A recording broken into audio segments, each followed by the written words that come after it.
all of my dump divers, all of my fans of elite WNBA trash get ball, which by my last calculation, I believe fans of the WNBA are now being counted by the hundreds instead of being counted by the usual dozens.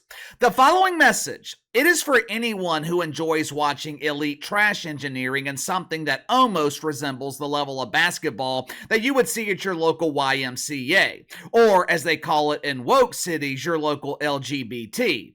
Your humble host, KC. I have been tasked with delivering you some news. Now, what would you like first? Do you want to hear the good news first, or do you want to hear the bad news first? Well, Casey, I didn't know good news existed in the WNBA dump. Yeah, this is a first. And you guys know how much deacons at Woke United Methodist love a first. So let's honor this momentous occasion by starting with the good news. But before we get to that, make sure to like and subscribe. You can follow me on Twitter at KC_BTL84. Good news is, Caitlin Clark was able to maintain some of her momentum last Saturday, and she delivered decent ratings on ABC. Now, if the NBA drew this same number, it would qualify the NBA for the upcoming Huge Embarrassing Failure Awards. But for the WNBA, for the dump, the 1.7 million viewers delivered by Katie Rue last Saturday, it was a resounding success. Woohoo! Yes, yes, yes. Don't get too excited. From Tuesday to Saturday, 400,000 people, 400,000. They decided that not even Caitlin Clark can make the WNBA interesting. Last Tuesday, she drew 2.1 million for her WNBA debut on ESPN2. Now, if her game Saturday was broadcast on ESPN or NBA TV, that number would be significantly less. Her game last night on ESPN drew 1.5 million viewers. Are you starting to notice a little bit of a trend here?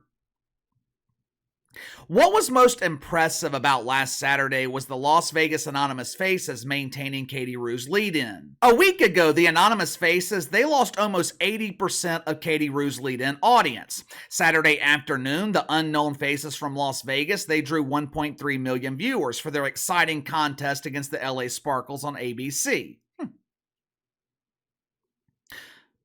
Well, that's strange. How can the Anonymous Faces lose 80% of the audience on Tuesday but maintain most of the lead-in on Saturday? I wonder if their opponent last Tuesday night had anything to do with it, which leads us to the bad news. Last Tuesday night, the Anonymous Faces, led by the face of Roto-Rooter, Kelsey the Plumber, they played against the Phoenix Masculines. Now, the Masculines, they have players on their roster that the WNBA has historically promoted and marketed. Non-charismatic players like Donna Taurasi, distant relatives of Cheech and Chong like Bob Griner, players looking to graduate from the back of the garbage truck and aspire to be future political activists like Natasha Cloud. Historically, these are the players the WNBA has promoted. They all have something in common. They're not relatable. They're not likable, which makes them unmarketable. Now, for normal people, this is a simple concept to grasp. Not for Jemele Hill, though. No! As you guys know, KC has a lot of love for Smelly Jemele. I keep a picture of her beautiful face right here on my desk. She is always sitting right beside me. And thanks to the Soapster, one of my sponsors, I have been able to mask the horrific odor emanating from Smelly Jemele with freshly scented Vanilla Serenity. Smells pretty good. That way I can appreciate the beauty of Jemele Hill without the need of a mask. Once Caitlin Clark was fitted for her hard hat and steel-toed boots, the WNBA, they went into overdrive promoting their new star. Well, promoting their only star. Before she placed her first bag in the back of the garbage truck, Caitlin Clark was already the face of the WNBA. Now, this was a very easy decision for WNBA Commissioner Kat Engelbert. Doesn't take multiple brain cells to figure out that Caitlin Clark should be the face of the league. Caitlin Clark should be heavily promoted. Hell, until proven otherwise, until someone else steps up and proves they are marketable, Caitlin Clark should probably be the only WNBA player promoted. According to Jemele Hill, there's another reason the WNBA is promoting Caitlin Clark over the other 99% of unknown dump divers. Earlier this morning, the LA Times, they published an article where they attempted to explain the meteoric rise of Caitlin Clark. According to the LA Times, the rise of Caitlin Clark, it forces us to ask questions about race and equity. What? Race and equity? I'm confused. I have been following Caitlin Clark since last March. I've had hundreds, maybe even thousands of people in the last 12 to 18 months ask me questions about Caitlin Clark. You know how many people have asked me if race was responsible for her popularity? You know how many people have reached out to me concerned about equity? Zero. None. There is no such thing as equity in sports. But since our feeble minds can't see the forest through all the parishioners worshiping the woke oak trees, the LA Times, they decided to provide us with some assistance. The LA Times, they want us to understand the seriousness of this important issue. They decided to speak with the expert on equity and mythical racism, Jemele Hill. According to Smelly Jemele, we would be naive if we didn't say race and sexuality played a part in Caitlin Clark's popularity. This is a big problem because of what it says about the marketability of players who have been in the WNBA for years.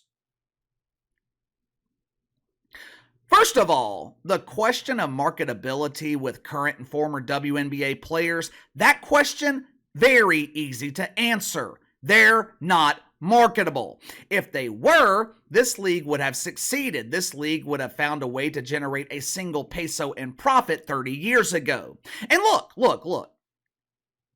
That is not a dig at current players in the WNBA. 95, maybe even 99% of players in the NBA, they're not marketable either. Same thing in the NFL, the NHL. Hell, before Shohei Ohtani, Major League Baseball, they haven't had a marketable player in at least a decade. But let's get to this false notion from Smelly Jemele that Caitlin Clark's race and sexual preference is one of the reasons for her popularity.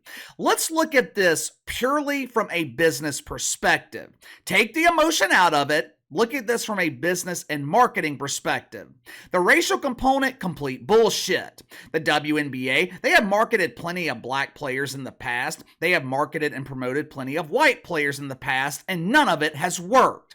The league promoted Bob Griner. Failure. They promoted Brianna Stewart, lead chef in the WNBA cafeteria, famous amongst dump divers for her spicy brie stew. Failure. Donna Taurasi. Failure. Natasha Cloud. Failure. The Sue Bird. The Sue Bird, who was made famous by her pink-haired wife, Meg Rapinoe. Failure. The racial component is completely irrelevant. However, maybe Jemele Hill has a point when it comes to sexuality. For decades, the WNBA, they have proudly promoted themselves as the LGBT league, which is fine. That is perfectly fine. If that's the path you want to take, go for it. Problem is, it hasn't been working. Why? Well, let's just look at this from a demographic perspective. Over 90% of the population, I think it's 92, maybe 93%, claims to be heterosexual.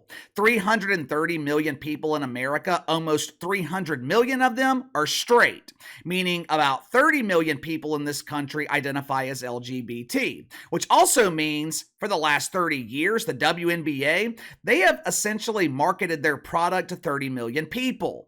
How many of those 30 million do you think are fans of basketball? If the NBA averages, 1.5 million during the regular season and they're promoting their league to just about about everyone, that means what, 0.5% of the total population are fans of the NBA? Let's be generous here. Let's assume that 5% of the LGBT community are fans of basketball.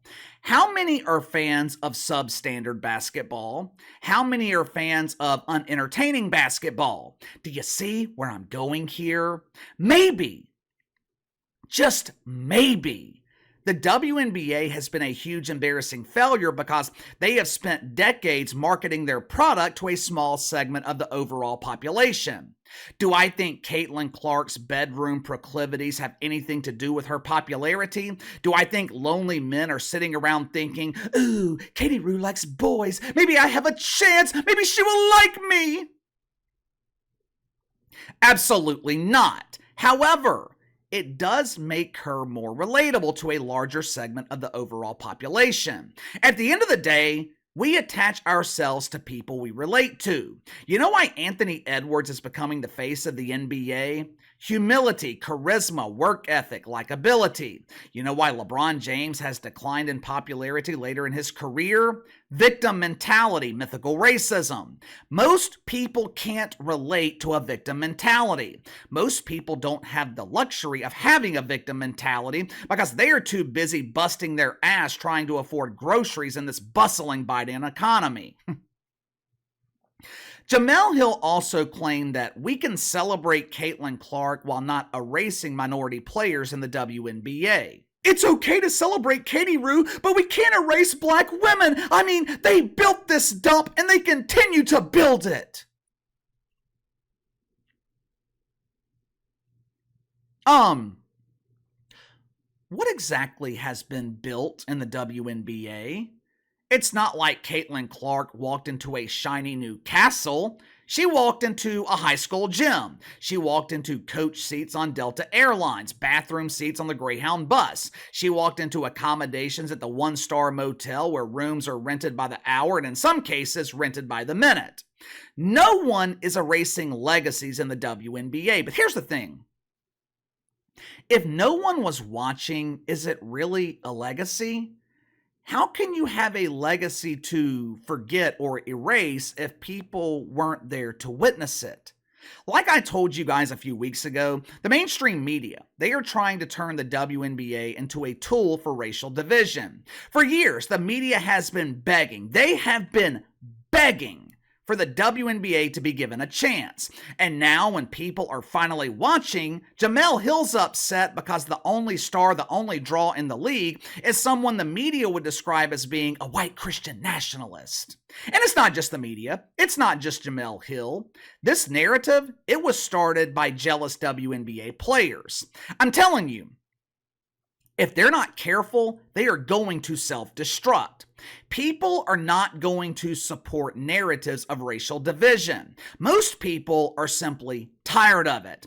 If they keep pushing this narrative, it's going to turn people away from the WNBA. And make no mistake about it, the WNBA cannot afford it. Caitlin Clark is still drawing good ratings for now, but how long will that last? With each game, hundreds of thousands of people, they are losing interest. The Indiana Felines, they are 0-4. Caitlin Clark, she's a dynamic player, but the interest is going to continue dwindling if she keeps losing. But give me your thoughts on this. Smelly Jemele returns with a vengeance. She tries to revive the business of mythical racism by claiming that the only reason Caitlin Clark is popular is because of her race and interest in men. Do you agree? Does Jemele Hill have a point? You let me know. Sound off in the comments below. Like, subscribe, share the video. Appreciate your support. Best way to contact me is by email at btlkc84@gmail.com, KC_BTL84 on Twitter, and I'll see you guys tomorrow.